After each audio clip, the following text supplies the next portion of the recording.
Welcome to Awkward Insurance, the podcast that strives to bridge the thrilling world of insurance with the real life struggles of those of us in the trenches. I'm your host, Dustyne Bryant. For producing and servicing agents, insurance centers around relationships and personal connection. And let's face it, building relationships can be, awkward. In this studio, our conversations are unscripted, unplanned, and may or may not have you wondering, what just happened? If you haven't already, hit the subscribe button and share with all of your fellow insurance nerds. You're not going to want to miss an episode. Now let's dive in. Welcome. Today I have with me Mary-Katherine Henderson. You know, you and I have never officially met, but the insurance industry and world, especially here in Arkansas, is rather small. And so you hear about folks that are making names for themselves or just, prominent in our area since we're just such a small, big area. Can I call you MK? Is that okay? Absolutely. Most people do. Oh, awesome. Well, like I said, we've never officially met, so I never actually officially asked permission to call you by your nickname. I wanted to make sure that was okay. So MK, thank you so much for joining me today. And here's hoping that we're making good names for ourselves since both of us, it was really funny when I reached out to you. You were like, yeah, I've totally heard your name. I'm like, oh my gosh, that's a little scary. I try to stay under the radar. It's a small world. You can't do that in the insurance world here in Arkansas. Right? So hopefully we're both making good names for ourselves. And as for the name that you're making for yourself, you are the National Alliance CISR of the Year for 2019. Woo-hoo. Reigning. Yeah. I'm the reigning Miss Insurance America. That's what I like to call it. Pageant wave. Just go ahead and do that real quick. Yep. I should wear my crown for this podcast. You got this outstanding award for your outstanding service to clients and the insurance industry. So congratulations on that. And are you ready to hand over your reigning crown anytime soon? Or are you gonna run with it? I feel like I said last year, I feel like I've peaked. I don't know what I'm going to do from here. It was just it was the coolest experience ever. And I was just honored. I still don't feel like I'm worthy or that I do anything different than any of you are. But I've loved every minute of it. It's been great. That's awesome. If anybody has not seen her Oscar of the Year award video, search for that. You've got to watch it because it's absolutely amazing. And you get the feel of Arkansas through MK's accent throughout the entire video. That's so true. Absolutely. Yep. Tell me a little bit about you and your journey in insurance and life.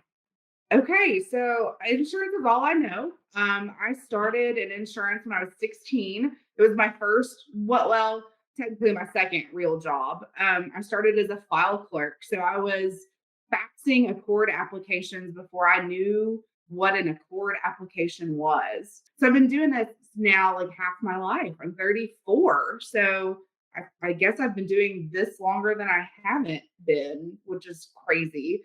But so then I at a very young age moved to the agency side, and I've been on the agency side ever since. I started as a receptionist, then I went to personal lines, then I went to commercial lines. So I kind of have I've experienced a little bit of all of it. I love it all, personal and commercial. I even like to be in the receptionist. So I've worked at the days when you're just completely overwhelmed, where you're like, "Can I just answer the phones today?" Exactly. Everybody else. You leave it all there. Can I just process the mail, please? Yeah, you can use your darlings and your honeys, and you don't have to get frustrated by. I get it. Yep, exactly. So, that's kind of my story. I just started a new job in the middle of the pandemic. Insurance is hiring. Working from home, and I wanted to keep working from home, and so I got a job that's letting me do that, which is awesome. And so now I'm working for CrossPoint Insurance Advisors, and I'm an account manager, doing both commercial and personal still. So that's great. But is that a little bit enough? Is that enough? That's great. That's a quick walk through your insurance and through your insurance profile there. And I think, it sounds really familiar with how most Well, enter it. You enter it accidentally. And a lot of times you do start with personal lines and then move into commercial lines. And I love that you were able to find something. You and I kind of connected personally earlier, and that you were kind of struggling with this going back to work environment after being at home because you have, is it 2 kids, right? I do. So I have Garrett, he's my 3-year-old, and then Right. Piper, my little girl, and she Uh-huh. was born on March the 5th, Oh my pretty God. much like 1 week before COVID hit, and the whole world shut down. So it was like Oh my gosh. maternity leave with the rest of the world. Like everybody took maternity leave at the same time I did.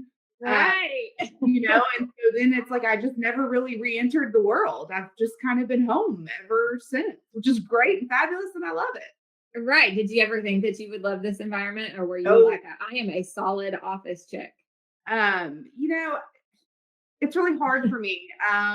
I love my job, and insurance is such a big part of who I am, and my job is such a big part of who I am. So then when I became a mom, having to balance that has been weird and hard for me. And so Right. after I had baby number two, mom, like I still love my job and I work very hard, and but mom's first. And so getting to work from home is just made it so much easier to be a mom and be good at my job. So I can do laundry and I can start dinner and I can do all of the things that a mom has to do. Girl, where is your husband? He's the best husband ever. He gets the kids up and we get them ready and he takes them every morning. So like he's the best. My husband is absolutely the best, but he's not a very good cook. So he does the and he does all of the outside stuff and I do all of the laundry. So like we really do have a great checks and balance kind Oh, of. good. Our roles here are reversed. He cooks and does the inside stuff, and I work and do the outside Oh, that's stuff. funny. No, if it's outdoors, if it's exterior, it's him. If it's interior, it's me. That's fun. So, how old is your oldest? So my oldest will be 4 in a month. So he'll be 4 Yeah, on so you're November the going 2nd. through the threes right now. Have you? Oh You're yeah. surviving, right? Definition of a 3-nager. Oh my gosh, I have one of my own, and it's just like the spawn of Satan some days. Yep, It's I agree. so hard. And my husband will say, I don't negotiate with terrorists. Every time we just get into this negotiation war with this tiny little 3 terrorists. That's so funny. So for either of your kids, did you have a gender reveal party? I am a big fan of a gender reveal. My husband is not. No, I hate them. I just Um, so my first kid, Garrett, we went in at 18 weeks and asked the doctor if he could do like an ultrasound. Not it wasn't our full blown. It was just a like sneak peek, I guess you could call it. And so at 18 weeks, he told us that we were having a girl. And he's a doctor. And he was like, I'm 80% sure. And I'm like, 80, I can work with 80%. And so we left there. We went and bought pink cupcakes oh and gosh. took cupcakes to all of our family members. Oh And gosh.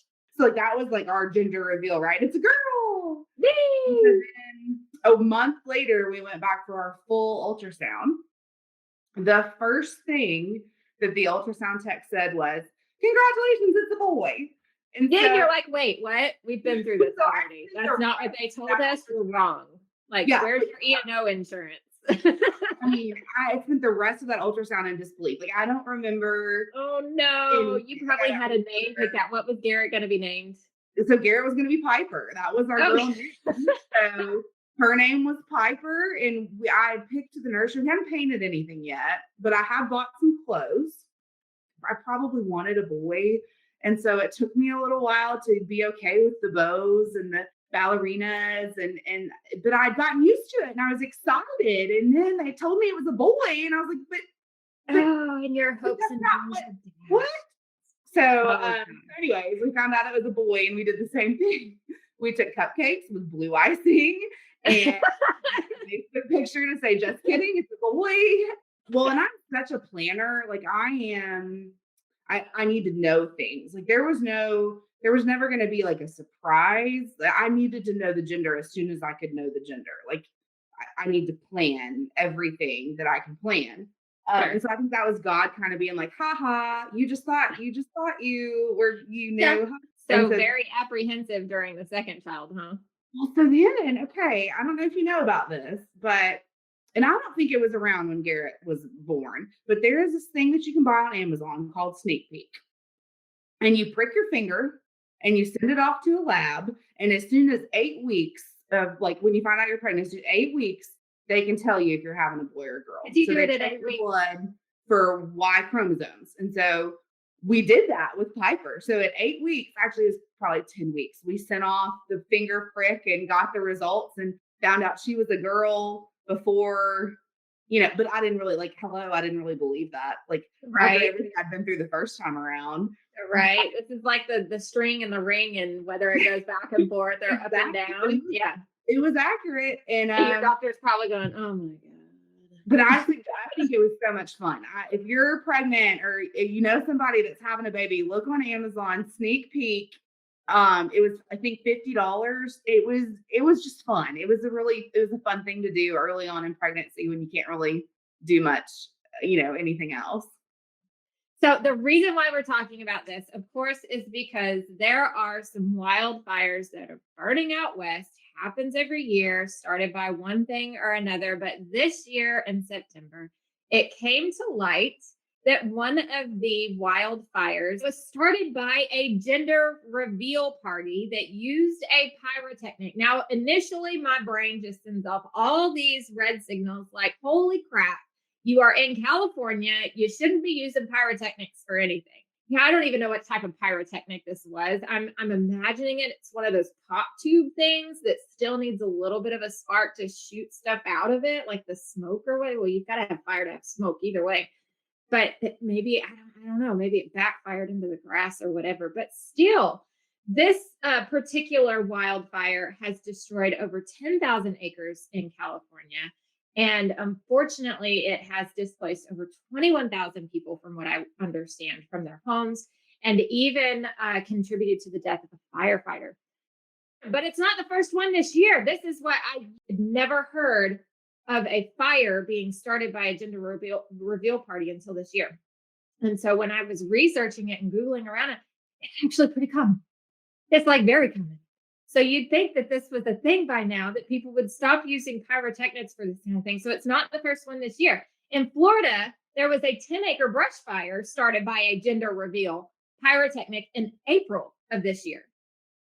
And still not the first one. So in 2017, there was an even bigger fire, I think around Santa Rita Mountains in Arizona, that was also started. Now, this one was right on par with the male personality. It wasn't just a pyrotechnic. This guy was shooting something at something. It was like, but it was called legal. It was whatever this, it was very weird sounding name of something that I'm not even going to try to pronounce, but it said it was legal. It was legal for him to have it. And he's shooting something at something and starts a fire. And this burned 47,000 acres in Santa Rita Mountains in Arizona, causing 8.2 million in damages. This is insane. Like, why? I think I have a theory. I told you my husband doesn't want to do a party. If I let him blow something up, he'd probably let me have the party. So I'm assuming that everybody else is like that too. Well, the only way my husband's going to let me do this is if I let him blow something up. Right. I mean, traditionally, if you think about baby showers, it's a female thing. Yeah. You've got your female friends and your female ladies. Well, here lately, females are dragging their husbands along like, you're coming too. And they're like, well, if I'm going, buds, you're coming too. And everybody's sucked into this party. Well, in order to get everybody on the same page, let's blow something up. And in the South, what do we say in the South here? Hold my beer. Right? Yeah.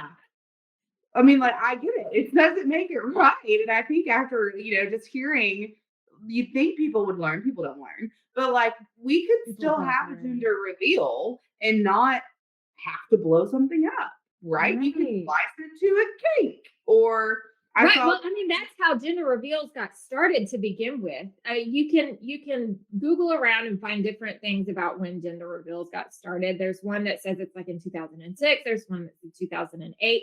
But from this recent fire, there's somebody that's speaking out. This kind of stuff happens because videos go viral, right? And so this particular person, her gender reveal was in 2008. Her video went viral, but all it was cutting into a cake. And she's like, "Come on, guys, stop it! These parties are senseless. I am so sorry that I even triggered this to begin with." Can you imagine carrying that weight on your shoulders? Like, oh my gosh, all I did was cut into a cake and posted it on social media for my friends to see. And now we got fires in California with 21,000 people out of their home. She can't take the blame for all the crazy. Well, how could you not feel responsible for I it? know. I'm not saying that she needs to take responsibility for it. Absolutely not. You're right. People don't learn. And if anybody has learned that lesson, 2020 has taught us that lesson that people don't learn. Right. Amen. So we're here to talk about coverage that you have. I'm a personal lines person. That is where my foundation is rooted. I could talk about personal lines all day. You can get me on 1,000 different soapboxes. I will talk to anybody you want to talk to and talk coverage all day long. So we're here to talk about coverage and what coverage you have if you're a victim of a wildfire or fire. Then what coverage do you have if you are the fire starter yourself? I mean, because that's pretty important too. When people start talking about coverage, they're like, "Oh, what does my policy say?" Well, what about the pre-thought when you're having the party? What if I set something on fire? Do I have coverage? See, okay, I have a question for you. Do you think that because we're in insurance, I think we're the only people that think that way? Nobody else would ever think, well, I'm gonna have Oh a no, party. absolutely. When you're in insurance, you think about risk multiple different ways. And as a fact, the person that makes the best risk manager is the one that is constantly absorbed by anxiety for overthinking things. I actually do think that insurance and risk managers are probably, and lawyers think about everything too, are the ones that think all the way through these different scenarios. It's the same thing with, what's happening with COVID right now and the learning pods that are popping up for people doing virtual learning. Everybody just thought, you know what, this is a great idea. I'm going to have my kids' friends over because, they socialize together and I want my kid to get the social aspect, but they're not thinking about their homeowner's insurance. Well, the insurance agent isn't thinking about it either until they're like, "Whoa, wait a second. Oh, wait, you're going to have more people in your house and the teacher that you're paying." And you said, "What now?" Because you've only got 100,000 in liability on your homeowner. I need to do a better job at that. So on the homeowner policy, let's talk about that for a second. On the homeowner policy, you start with your property coverage, which is your dwelling and your other structures and your personal property. Of course, the insurance risk manager, the personal advisor to these folks, they need to make sure that they understand the coverage. The agent needs to understand the coverage that they're selling. Because a lot of times homeowners don't come with all of the endorsements pre-packaged in, especially right now. I think what I had noticed more being an account manager is that, especially with the commercials where it's like pick your own coverage Oh, don't trend started. It's a huge soapbox of mine because all this stuff was wonderfully packaged before. Right. And now you've got this pick your own coverage. Yeah. And now you've got this pick your own coverage stuff, especially geared to get clients online and doing stuff online instead of having insurance advisors. Yeah, I see you shade. Oh my gosh. Don't do it. Don't do it. That's right. Please do not do your coverage online. I've got a great story about that, but that's another topic for another day. But don't pick your own coverage. And if your clients are picking their own coverage and they're going online and they're sending you these quotes, look, this is the rate that I got. Yeah, but let's take a look at what endorsements you don't have. You don't have extended replacement cost on your home. You could have even gotten guaranteed replacement cost if you just listened to me.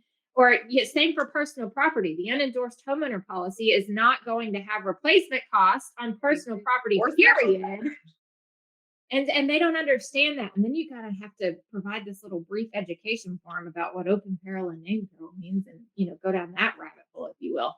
So the account manager, the insurance advisor needs to make sure that they understand the coverage that they're selling from the companies that have started segmenting all of their endorsements and the pick your own and tailor your coverage and all that stuff. Make sure you've got the right replacement costs on your home. Don't just skim through those replacement cost estimators. And I think, is it the same for commercial lines where you have to really make sure that you're making certain that you've got the right coverage on the buildings. And I know for blanket forms, make certain that you've got the right coverage for buildings that are in the same area for sure, because you don't want to cut your blanket limit short if everything is all in one little space. Co-insurance that'll get you and commercial. Right.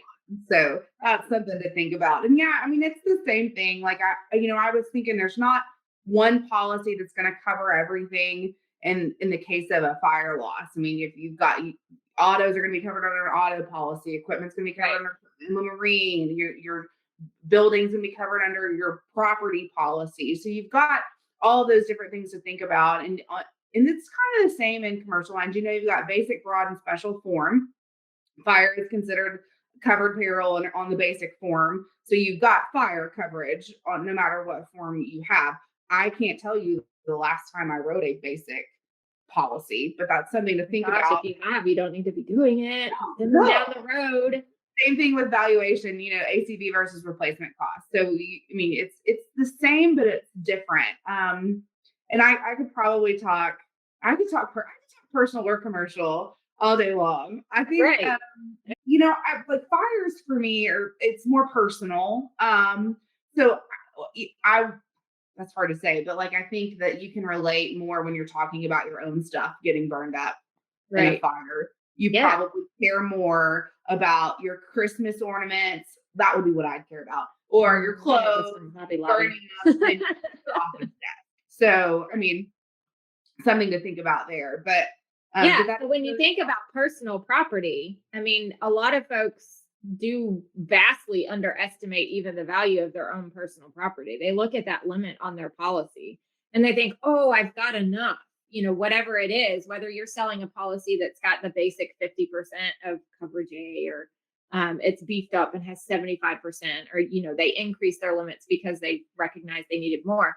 I can promise you it's almost never enough. And I don't think I've ever had a claim, and I've had some total fire loss claims. I don't think I've ever had a claim where somebody's gone, oh, you gave me too much coverage. Right. Right. But I know I've had claims where they've gone, I don't have enough. Had total fire loss. Thank goodness, right? I've never had to deal with that on personal or commercial side. I think maybe we've had a few in agencies when I've worked there, but I'm very fortunate to never have had to hold someone's hand while they go through that process, because I just can't imagine. It's devastating. It's a great learning experience. It gives you a lot of information for selling to your clients, to be honest with you, because you're like, let me tell you about something that happened and it ain't happy. But no, I've had a couple, and I've had one, it was just his limits performed great. And he he grew up and got a better job and a better job and a better job, and ended up as a high value client and moved from one state to the next. And he didn't care what premiums we charged. He just wanted to stick with me because the coverage we wrote was what was needed. And that's what stuck in his mind. And he literally even wanted to stick with the carrier that handled the claim as well, because of how well the claim was handled.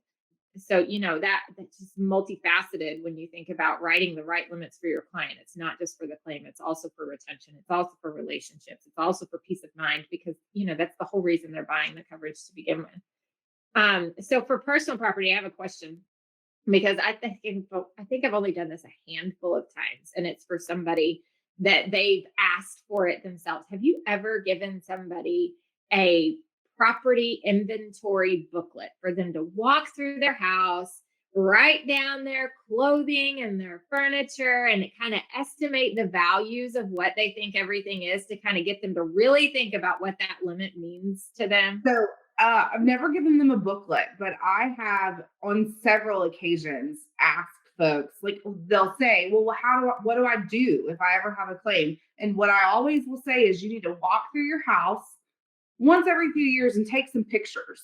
Yeah. So you've got those pictures either on your phone in a safe somewhere, so that if something happens, you have something that you can pull up and reflect on. If everything's gone, how are you going to remember what you had? Yeah, that's exactly the advice that I give now. Now, the booklet came into play really early in the career, when fax machines were still like a legitimate piece of business property. Like we had the flip phones and you had to press one like 3 times to Exactly. get the right letter, and you were so really quick at it. Anyway, so yeah, so no, the property inventory booklet, taking the picture is a great piece of advice. Walk through your house, have them send you the pictures. Keep those on file at the agency so that when they're in that stressful moment, like, I mean, when you're stressed out, can you even remember what email button to push in order to send the email? Right. So if you've got those on file, same for That's a the great idea. right, same for appraisals. Keeping those on file at the agency is more than just about being able to produce them in the middle of an audit. It's about being able to produce them in the middle of a claim so that your client doesn't have to go looking around for stuff that is probably destroyed at that point. And here's another thing is a lot of folks, you may ask any one of your clients if they know the serial items or have retained the serial numbers, or have retained the serial numbers to their big ticket items, their TVs, their sound systems, their iPads even. I mean, that's a huge thing that iPads are so frequently stolen, or iPhones. If you've got your serial number and a police department maintains or it obtains that item, they can get it back to you, but nobody keeps their boxes. Do you have a box of boxes up in your attic No, of all like your electronic boxes from like 10 years back? I don't. But I also am not. Are I you don't. even an adult if you don't? Well, now I'm about to go take pictures of all the serial numbers on all my TVs because Yeah, I didn't do that do either. it. Your serial numbers on your TVs, your electronics, your computers, your iPhones, your iWatches, all of that stuff. Maintain that stuff because that stuff is recovered a lot of times by police departments. And I this isn't do. even related to fire, but recovered, but they can't get it back to the owner because nobody reported a serial number in on any of these stolen items. That's smart. I do register most everything I can. Like if there's a website to go register your product, Are you you know. going to remember where to go though when you're stressed Oh, out? no, but Oh no. but I am going to go take pictures. Lesson learned. Yeah, I've put been that on your to-do list for Monday. Um, so we've covered dwelling, we've covered property. Let's talk about, there's a wonderful coverage that not a lot of people understand, well, it's easy to understand, but they may not know that in the high risk of a fire, the fire's coming. It looks like you need to get out. You've got all risk coverage for your property when you move it from the home in order to try and preserve it. Now it's a limited window, but what we mean by when we say all risk coverage is flood's not covered under homeowner policy.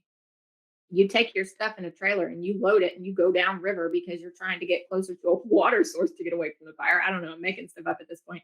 But that that river floods and and you've got the coverage for the flood, to the damage that occurs to your personal items, or you put it in a storage facility and that storage facility floods. You've got the coverage for that because you've moved it from imminent danger or peril that's covered under your homeowner policy.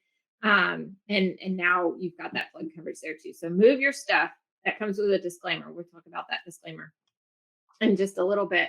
But then there's also the loss of use. You've got two different things going on there. You've got your loss of use for when your home burns down. And now you're going to have to stay in a hotel, stay with a relative. You've got increased costs for having food expense, the laundry stuff.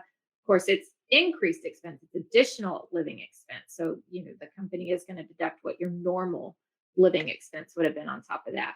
But you've got that. So agents this one is tricky for agents sometimes, because you need to know the policy you're selling. Some policies will limit that by a time period. Some policies will limit that by a dollar amount, and some policies will do both. Some policies may say unlimited expense. So you've got to know what you're selling, because if you think about this, in a time of a wildfire, how many homes are being destroyed? Right. You never Like know how long you're going to be out. Right. So like a lot. And that amount of time that you've got when you've got to get a contractor, you've got to get the right building code, property permits or whatever. I'm just struggling for words here. Kick in anytime. The building code permits in order to get that stuff. Maybe you need an architect because you've had this really big, lovely, fancy house. But all that stuff takes time. And if everybody is doing it at the same time and the city is having to approve permits all at the same time, you're going to have to get in line, right? Mhm. That's going to take time. So you might not expend your monies on your policy. You might expend your time if you're under one of those policy that limits it by 12 months sometimes is a really limited policy. 2 years, depending on what carrier you're using. Have you run into any situations like that in your experience? Well, no, with something else to add to that, when you're trying to sell people on if you've had a loss and you're in line with a billion other people. In Arkansas, we say that with tornadoes quite often. Right. Because they'll say, well, it's not going to cost that much to rebuild my house. Or Right. it's, that kind of argument you get when you do the replacement cost estimator versus how much you paid for it, that whole deal. And you say, well, inflation, if everybody wants it, they're going to charge those contractors, 20% more. So something to think about not only loss of use, but the inflated cost of rebuilding after a natural disaster. Right. Including debris removal. Don't forget about debris removal. And absolutely. And so you look at it, like you said, all of these homeowners carriers are bundling these things, and now they're giving the option to unbundle. But if you look at those tiers of coverage, every single homeowners carrier offers like silver, bronze, silver, and gold, and optimum, premium, super plus. Yeah. And some of them don't matter, and some of them are just like extra, but some of those tiers really do provide more additional living expense, or you get 125% replacement cost and you get bumped to 150. All of those things matter. And for the charge, I mean, what's $100 maybe extra? Like you just have to think about those things when you're trying to sell a policy. And I get so sick of hearing people say, I want the bare minimum. I want the bare minimum. I don't want to have to pay for anything more than the mortgage company wants me to have. And I'm like, but it's not that much more. And you're getting what you need. I mean, right. For real though, when you think about the cost and the risk and the financial risk associated with this teeny tiny little cost, something popped into my head as you were talking. How much easier of a time have you had selling one of those tiered policies because it's got cell phone coverage? Right. You've been able to sell like, hey, this is really going to protect you an additional living expense if you were to have a total fire loss and you have to spend 24 months outside your home. But they're like, hey, so tell me about that cell phone expense again. Right.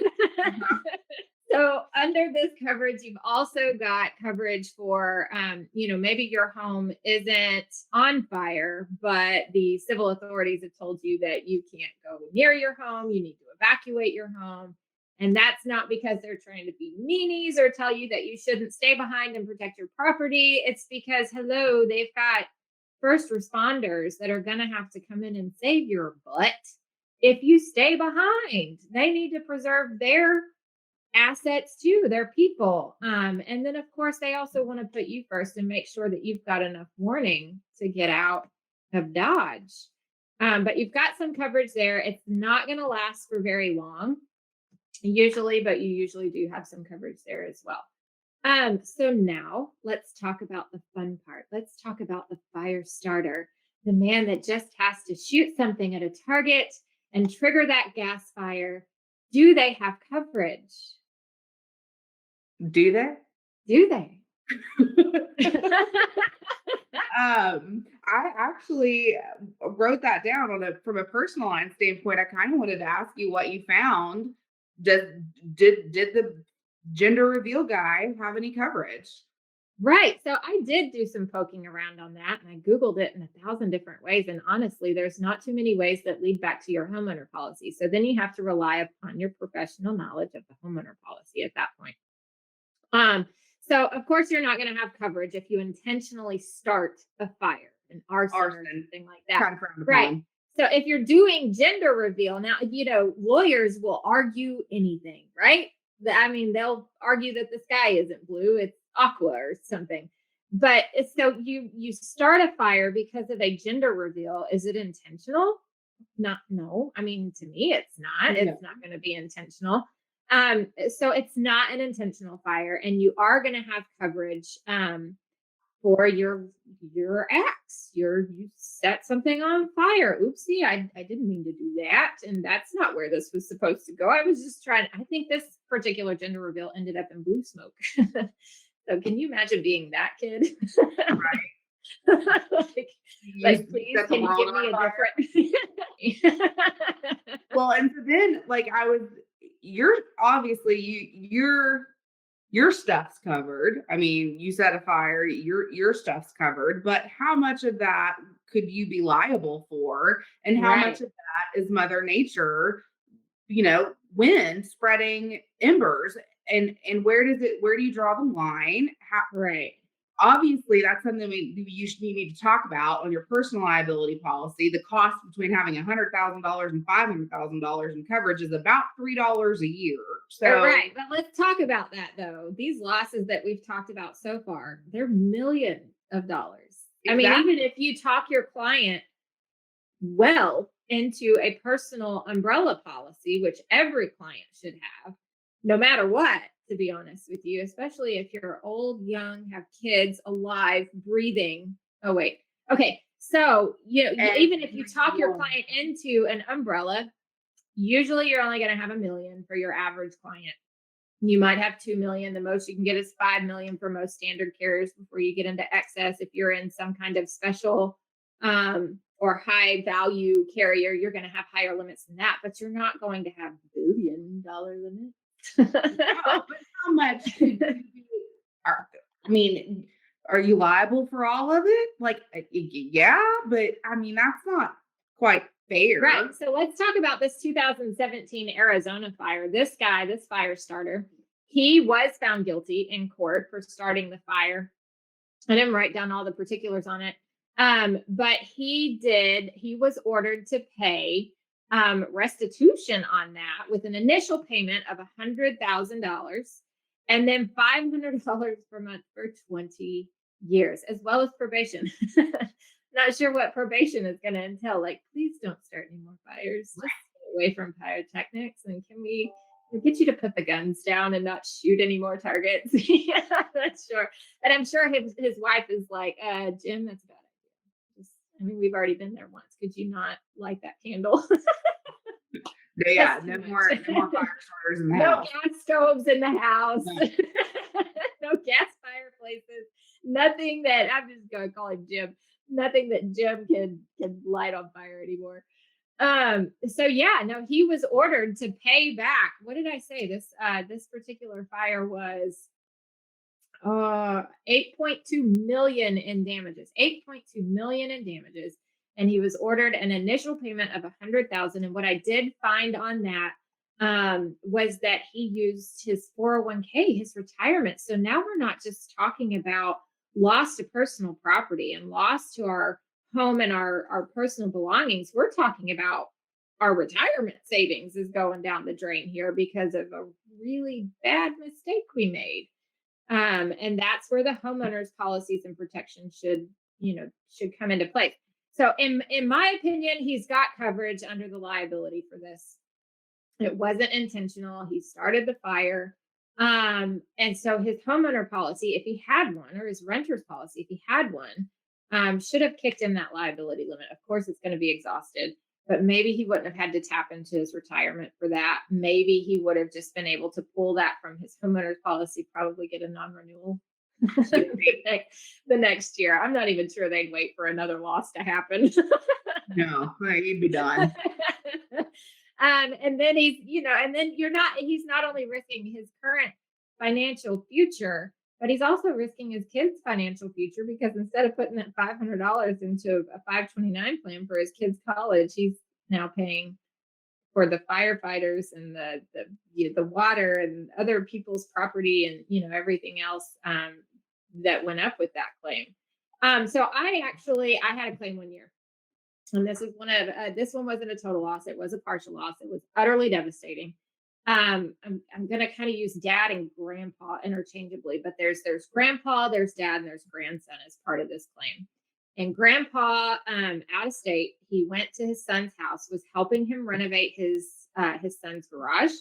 They were using flammable materials to remove paint from walls, or I think maybe some wallpaper and stuff like that.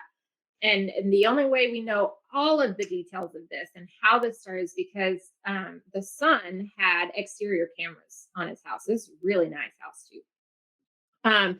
So he had exterior cameras on his house. Granddad is disposing of a rag that was doused in flammable liquid improperly, disposes of it in the trash can. I don't know what the thought process was there. And honestly, I mean, anyways, he disposes of it. It's hot. This trash can catches fire and is smoldering throughout the day, as you see on the camera. And then overnight, it just takes a mind of its own, and it takes out the garage, the portion of the home that's connected to the garage.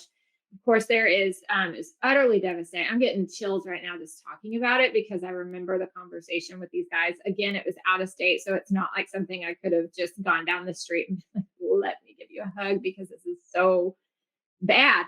There was even an involvement of an oxygen tank. I think Granddad was on an oxygen tank, if I remember that correctly. So lots of bad situations going on here. The house catches fire. Granddad, dad, and grandson are all injured in this fire. There were other get goosebumps again. I can't shake it. So the thing is he had coverage though. Thankfully, we had coverage. His homeowner's policy had coverage. He had an umbrella limit. You know, his son's policy started paying the policy, and then of course they segregated on dad's liability. The fire was not intentionally started. It wasn't negligent. Yeah, because he disposed of the flammable liquid improperly. And so then his homeowner policy, Granddad's my client, his homeowner policy, of course, exhausted its limits. And then his $1 million umbrella kicked in as well for the rest of the property damage and the bodily injury that was there. So, I mean, that kept him out of that situation and so I kind of link that with this gender reveal thing that's going on. Did he start the fire on purpose? No. Was it negligent? Yes. You know, but if he had the proper coverage, there should have been some sort of financial buffer there for him. Agreed. Yeah. Like, yeah. I'm shocked because I think it's a lot easier for people to process property losses than it is liability losses. Oh, yeah.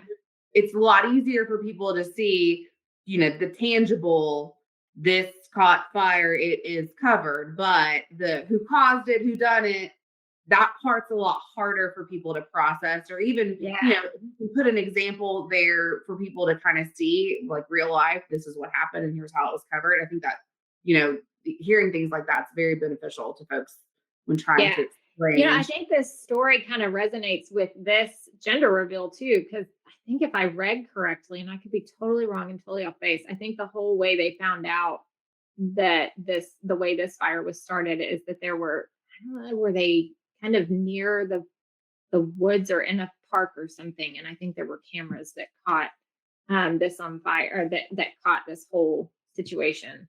So I'm guessing that cameras saw the granddad put the rag in the trash can. Yeah. In my claim, yes. Yeah. Because how else could we prove it was granddad that did it, not son that did it? Right. Yeah, absolutely. Yeah. No, all of that was caught on camera for my claim. It's still like, this one will haunt me because I never got to see the bodily injury. I don't want to see the bodily injury, but you can just imagine what type of bodily injury is involved in something like that. And to know that it was granddad and dad and grandson, and just there's always the financial loss there, and there's the property loss there, but then there's also just the loss to self there. Right. And that's another thing that liability coverage is going to provide for you, is that you can't say sorry enough, but I can at least take the financial burden away just a little bit, Mm-hmm. So how do you advise your clients to reduce these risks, whether you're commercial or personal? How do you reduce your risk to, I think we all know how to reduce your risk to not starting a fire, but how do you reduce your risk as a homeowner or a property owner, commercial building owner, when you're thinking about the types of materials that are being used?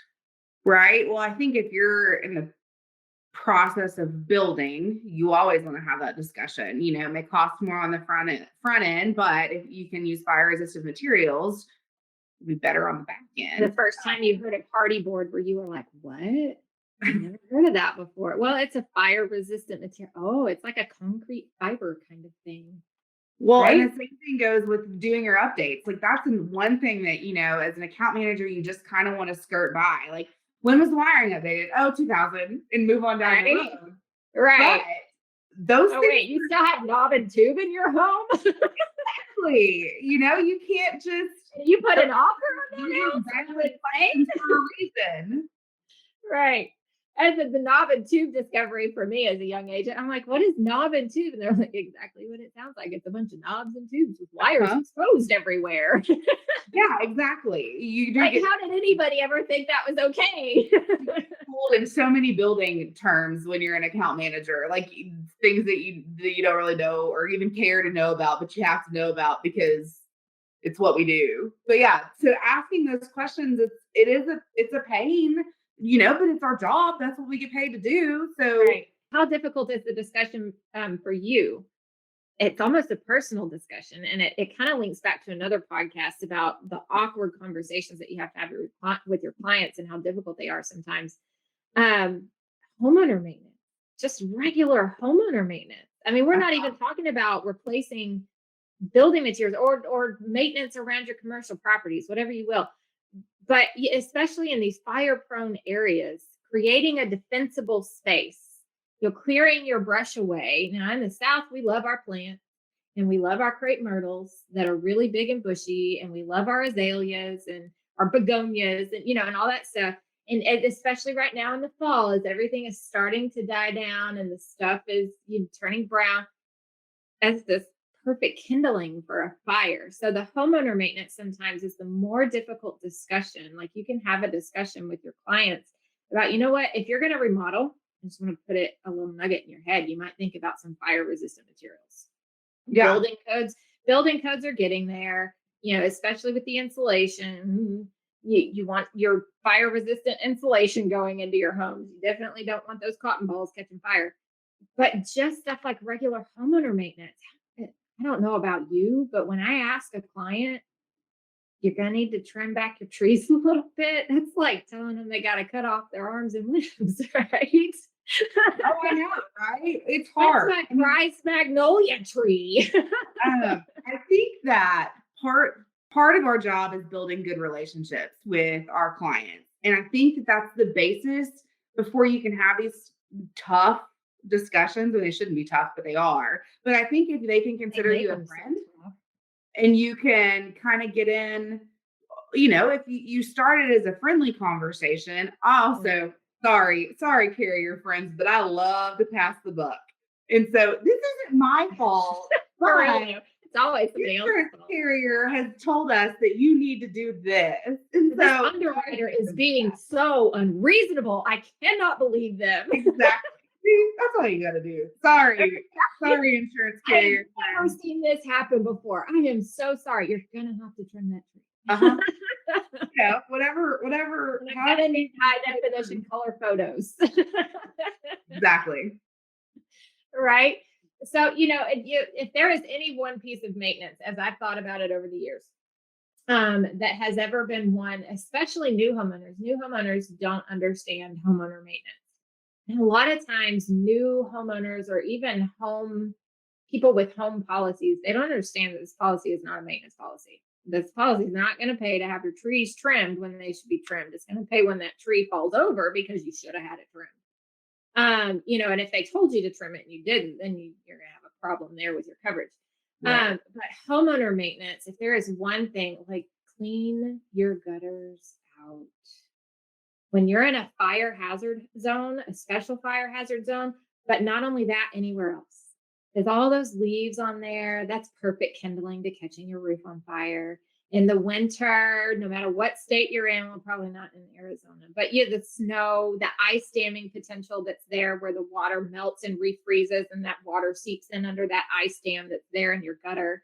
The insect and rodents getting through there because the damage to the soffits or the fascia the wet rot, clean out your gutters, man. I mean, just get up on your roof, get a ladder. I have a very handy husband and a very handy father. And my dad, who is, I'm not going to tell you, he won't listen. He's old. He's like almost 70. He still gets up on that darn roof like every day to blow off those gutters. He broke his heel last year. It's his hobby to climb on the roof and blow out the gutters. Have you ever been up there? He does that, and I married a man that also does that. I feel like I thought, I always just thought that every guy likes to do that, but no, it's not really true. Have you ever been up on the roof? Nope. I'm not getting on the roof. It's so peaceful. I mean, especially when your husband is afraid of heights and your kids can't climb the ladder. I mean, it's just get up there, knock the ladder down, and just spend some time by yourself. Right. By yourself. And that's what I've resorted to lately. Just get yourself stuck on the roof. So home maintenance is a big deal. And I guess having those conversations can be difficult, but I think you have to approach everything with a good attitude, a kind attitude, you're not in trouble, but you know what I mean? Those kinds of conversations. Well, and the more you talk to your clients, make those little plugs in there so that it's not awkward. Yeah, the easier it is. Yeah, for sure. Build the relationships there. So before we end the conversation, remember, Smokey the Bear says only you can start forest fires. Only you can prevent forest fires. Dang it, I got it wrong. I'm gonna tell Smokey on you. Oh my gosh. So if you're the fire starter, just don't. I mean, use common sense. Don't be the fire starter. Yeah, do your homeowner maintenance, but if you're the fire starter, just don't be the fire starter. If you're gonna start a fire, if you're at risk for starting a fire, make sure you've got your fire suppressants nearby, and a bottle of water or a bladder full of beer doesn't count. So make sure you've got your fire suppressants nearby just to make sure that you're getting it done. And here's the thing, I told you I would come back to this, and it just came back to mind. When you're talking about moving your property, if you're in the middle of, a fire risk, move your property, but only if there is zero risk. Zero risk. I'm not talking slight risk, little risk, minimal risk, zero risk. If you've got enough time to get your stuff out, that's fine. Pack it up and go, but only with zero risk, because it's not just you and your family that you're putting at risk at that moment. If you end up getting stuck and have to be rescued, you're putting those rescuers' lives at risk. Those folks want to go home to their families as well. So yes, you're going to have coverage for moving your property, but get rid of your materialism and think about preserving life first. Amen. If you're going to do that. And for these gender reveals, just stop it. I mean, okay, so if I have another kid and we get to do a gender reveal, I promise we won't blow anything up. Please don't. Okay. So here, I am a party person. I'm dying inside because of COVID. Like, I am a social person. I love fundraisers and events, and COVID has really hit me hard because I'm not getting to do all of those things. And so I think any excuse to have a celebration, I'm all about it. Like, I love everybody's birthday. I just love any reason to celebrate. I love to wrap presents, even if it's like some socks. Like, I'll wrap them like extravagant. COVID has been my friend, because I'm like, we don't gotta have birthday parties with a bunch of kids I'm dying around and 1,000 presents that they don't need. I can be like, I'll just grab by and we'll wait. We just make the best team ever. So, like, you can be this little introvert and I can just be the extrovert over here. Hey, the idea in theory sounds good to me. I love all your ideas. You sound great at it. But then I'm going to be the person that's like, I'm sick. Nope. I 2 hours ago. I can't come. No. I love a party. So, but I promise we won't blow anything up. But we do live in the country, so we're very familiar with like burning brush here. That's part of living in the country, Arkansas country. Please pay attention to your fire warnings and your burn ban. Exactly. So we are very familiar with all of that. And my husband is loves he loves to set things on fire. No. It's not just a insurance that scares me. I'm a city girl to my core, and we don't do that in the city. Are you sure? Because the way you just said core. I'm a Arkansas city girl, but I'm still a city girl. Thank you very much. So we don't, you're not allowed to burn in the city limits. And so moving to the country when I got married and just seeing everybody have fires in their front yard was quite the, it just scared me, and it still scares me. But that's the difference in Arkansas and California. I'm pretty sure that would be a big no-no. And there's fire starters in every city. Right. Well, MK, thank you so much for the conversation today. It's been fun. I love talking about coverage. I love connecting with you. I'm so glad that we've gotten to do this. It's truly been I'm just smiling from ear to ear. My stomach kind of hurts a little bit because I think I've spent too much energy smiling.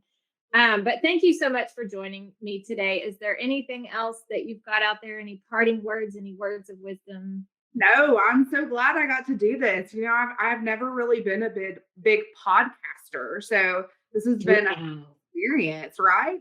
I'm starting to get to the the new times, the new COVID times, podcasting, Zooming videos, all of those things. But no, thanks for having me on. I hope that our conversation has helped somebody today, and can't wait to do it. Absolutely. Thank you so much, MK. Bye. I hope you have a wonderful week. Bye. Thanks for hanging around and listening to another awkward conversation in insurance. Stay tuned for new episodes from Awkward Insurance wherever you listen to your podcasts. And be sure to check out the National Alliance on Facebook, Twitter, LinkedIn, or at scic.com. Now go forth and be awkward. Toodles!